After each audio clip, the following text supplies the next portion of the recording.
সে কারণে আমরা ভাবছি যে আপনাদেরকে পুরো জিনিসটাকে অ্যাপ্রেজাল করে। এখন যে জিনিসটা সবার দৃষ্টি আকর্ষণ করছে সেটা হচ্ছে সূচক ফল করছে কেন।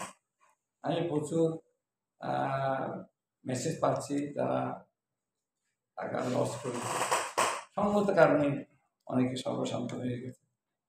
তো আমরা আমি মেসেজ পাচ্ছি আমাদের জন্য কিছু করেন, কেন হচ্ছে। তো it is a humanitarian issue also from that point of view. আমরা আন্ডারস্ট্যান্ড দ্যাট।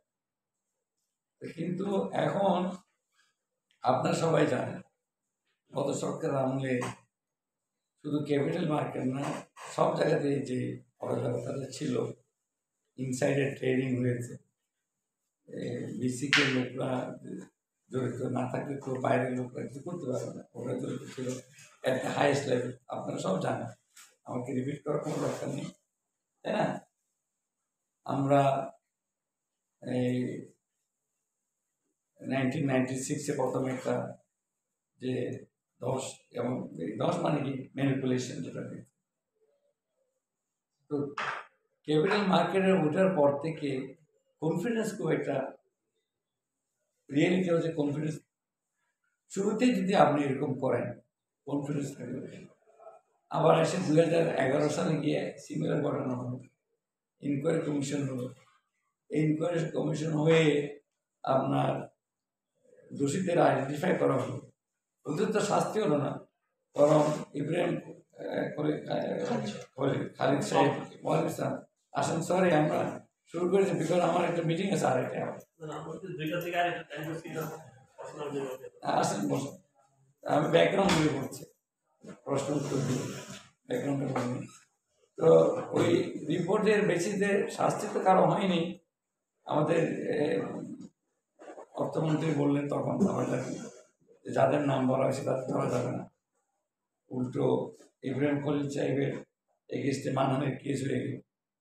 হ্যাঁ, তারপরে সুরঞ্জিত সিং বললেন যেটাই মনে হয় যে সরকারে ওনাকে অ্যাপয়েন্টমেন্ট দিচ্ছে ইনকোয়ারি করার জন্য, রিপোর্ট দিলেন, এখন ওর বিরুদ্ধে মানহানির কেস হয়ে গেল, সরকার সমর্থনে আসছে না, উল্টো তাকে কালো বিড়াল সাজাইয়ে সেট আপের মধ্যে ফেলাই দিয়ে বেচারা কলঙ্ক নিয়ে মারা গেল। এই হচ্ছে আমাদের ওভারঅল পুঁজিবাজারের অবস্থা। মানে আপনাদেরকে এগুলি তো পুরনো কথা বলে আমাদের এই রিপোর্টগুলি পাবলিশও করা হয়নি। এখন আমরা সরকারে আসছি, 1 বছর হয় নাই, ক্লিন আপ করার চেষ্টা করা হচ্ছে। And any clean up is very painful, very painful. কিন্তু যেমন ক্যান্সারের তাকে এখন কিমোথেরাপি দিতে হবে, এক্সরে করতে, কি বলে না, তারাকে তো তাকে কাটতে হবে, তাকে অপারেশন করতে হবে, ফেলে দিতে হবে জিনিস। এগুলি পেইনফুল প্রসেস। এই পেইনফুল প্রসেসে অনেকে মারাও যেতে পারে, তাই না? কিন্তু আমি যদি রিয়েলিটিকে অ্যাকসেপ্ট করে স্টেপ না নিই, আপনারা সবাই জানেন, সবাই বলছে এই সরকার সংস্কার না করলে কেউ করবে না। আমরা এই সংস্কারের পথে আছি। এখন দাবি উঠতেছে ওকে পদত্যাগ করতে হবে, ওকে পদত্যাগ করতে হবে, সরকার কেন এটা স্টপ করছে না? আগে তো স্টপ করা হচ্ছিল আর্টিফিশিয়ালি, আপনারা সব জানেন কাহিনী কীভাবে স্টপ। আমি এগুলো রিপিট করছি। এখন আমিও যদি একই কাজ করি তা আমার সাথে আগের সাথে ডিফারেন্সটা কি? আমরা ওইটাই করছি। আমরা এই শাস্তির যে ব্যবস্থা করেছি, আমরা ইভেন কি এই 1996-এর যে রিপোর্টও আমরা সমস্যাটাও আমরা আইনগত কোনো অসুবিধা না থাকলে, কারণ কোর্টে কোনো বার দিচ্ছে কিনা আমাদের দেখতে হবে। কোর্টের বার যদি না থাকে তাহলে আমরা ওইটাও পাবলিশ করব। 2011 সালে 10 সালের রিপোর্টও আমরা কোর্টের যদি কোনো, আমাদের আবার কোর্ট সিস্টেম তো জানেন, এটা আরেক ইতিহাস। এটা স্টে অর্ডার নিয়ে আসতে তো আমাদের আর কিছু করার না, আমরা কন্টেম্পোরারি কোর্টে পড়ে যাবো, আবার এপিল করতে হবে, যাই হোক আমরা মোট কথা ওটির উপরে আমরা অ্যাকশন যাচ্ছি। আমরা দুটোকে ইনফর্ম করবো যে আপনার এগুলির বেসিসে যেখানে বিসেকের আইনগত কোনো ইয়ে নেই যে আমরা আমরা নিজেরা প্রসিকিউট করতে পারবো, আমরা কাউকে করে নিয়ে যেতে পারবো, বিসিকে ইয়ের মধ্যে নেই। আমরা দুদককে বলতে পারি, দুদক ইনভেস্টিগেট করবে, ইন্ডিপেন্ডেন্ট ইনভেস্টিগেশন।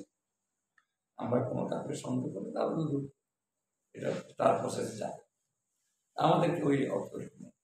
সেই জন্য আমরা ওই পর্যায়ে যাচ্ছি। এখন গত ইয়েতে যারা করেছে তা আমরা জানি, তাদের বিরুদ্ধে আমরা অ্যাকশন নিচ্ছি, ফাইনাল নিচ্ছি। এখন আমরা আশা করছি এইগুলির পরে অচিরেই আমাদের যে জঞ্জাটগুলি ছিল, ক্যান্সারগুলি আমরা রিমুভ করতে পারবো, বেশি দিন সময় লাগবে না। আমরা বিসিককে আরও ক্ষমতায়ন করছি লোকবল থেকে, কারণ এগুলি লোকবল দরকার। হ্যাঁ, কালকে আমরা এটা নিয়ে বৈঠক করে যে কী কী করা যায়। আমাদের তো টাস্ক ফোর্সগুলো হয়েছে কয়টা, 7টা না?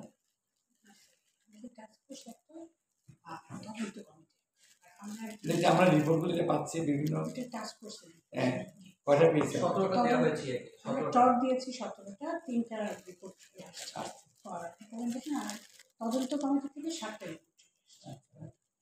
তো এখন আমাকে প্রধান করে আরেকটা কমিটি যেটা হয়েছে, অনেকের মনে প্রশ্ন আসতেছে আবার আরেকটা কমিটি কেন।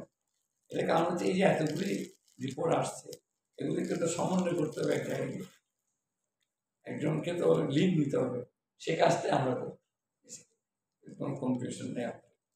এগুলি আসতেছে বিভিন্ন সেক্টরাল রিপোর্ট, এগুলি একটা সার্বিক ফ্রেমওয়ার্কের মধ্যে এনে আমরা কী কী রিকমেন্ডেশন ইমিডিয়েটলি ইমপ্লিমেন্টেশন করা যায়, কোনটা মিডিয়াম টার্ম, কোনটা সিকোয়েন্স করতে হবে, সব তো একসাথে করা যাবে না, সম্ভব না, আমাদের লোকগুলো নাই।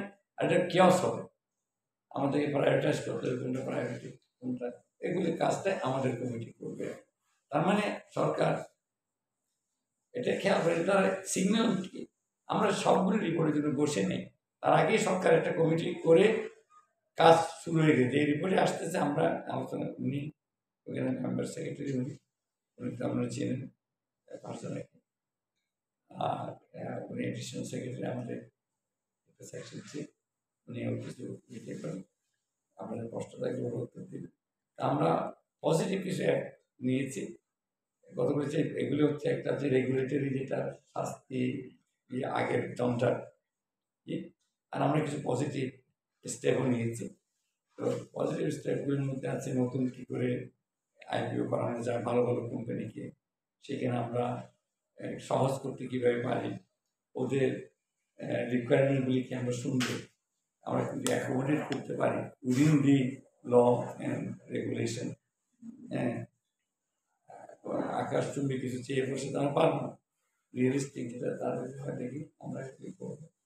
গ্রিন বন্ড, তারপরে সবুজ বন্ড, অরেঞ্জ বন্ড, এগুলি আমরা চিন্তা ভাবনা করছি, এরা জড়িত আছে, নতুন ইনস্ট্রুমেন্ট দিয়ে আমরা আনবো। তারপরে ধরেন লিস্টেড আনলিস্টেড ইয়েগুলির মধ্যে ট্যাক্সের ব্যবধান খুব কম, সেটা আমরা অ্যাড্রেস করবো, এগুলো পজিটিভলি। আর বিসিকে ক্ষমতায়ন করা, আরেকটা জিনিস কি, সবাই মনে করছে বিসিকে দায়িত্ব হচ্ছে স্টক প্রাইস ইয়ে করা, বিসিকে দায়িত্ব এটা না।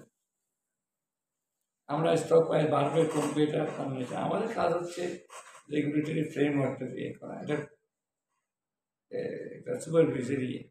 তারপরে আমাদের ডিএসসি আছে, সিএসসি আছে, প্রথম কাজটা হচ্ছে ওদের, আমরা যদি সন্দেহ করি যে কিছু এখানে সন্দেহজনক কাজ হচ্ছে, তখন আমাদের সার্ভেলেন্স টিম, তখন ফার্স্ট হচ্ছে ওদেরকে কন্ট্যাক্ট করা যে কী হচ্ছে ওই বলেন, আমরা খেয়াল করছেন না।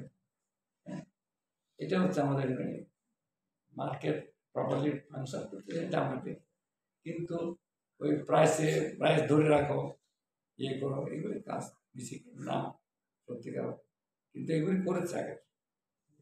আপনাদের কোনো প্রশ্ন থাকলে করেন, এরা উত্তর দেবে, দুজন আছে। পরিচয় দেন।